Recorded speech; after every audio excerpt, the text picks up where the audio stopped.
एक बड़ी प्यारी कथा आती है। बरसाने में एक नया नया किसी का विवाह हुआ, नई नई शादी हुई, नई बहू आई।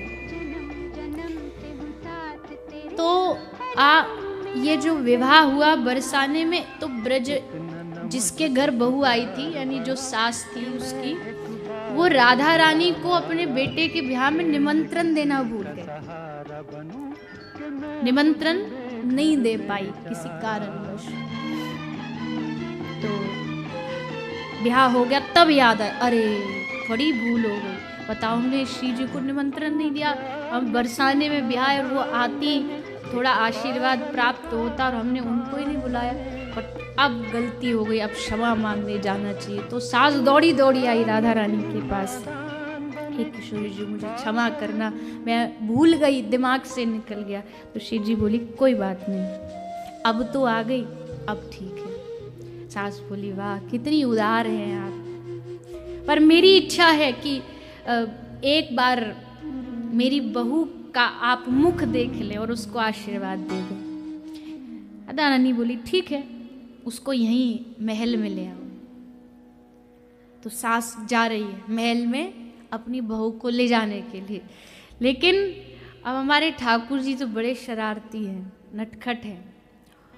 सास पहुंचे वाते पहले वाके घर पहुंच गए, और जो नई बहू आई वाते कही तू सो जा, तेरी सास ने कही है कि अभी वो वाकू देर लगेगी आने में, तू सो जा। वाकू सुला दियो और खुद बहू को श्रृंगार करके घूंघट करके बैठ गए। अब सास आई, सास ने देखी आहा बड़ी मर्यादित बहू है, देखो कैसे एकदम संकोच में, नई नई आई तो थोड़ा संकोच है, घूंघट करके बैठी है। चल, तो ऐसे इशारे से पूछा, कहा?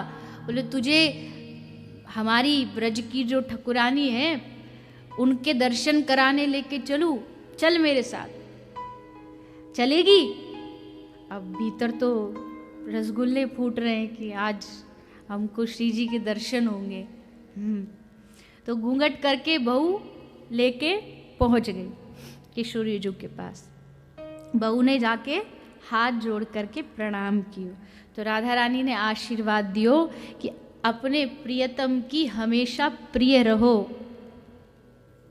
आहा, ठाकुर गदगद हो गए, वाह इतनो बढ़िया आशीर्वाद मिल गयो।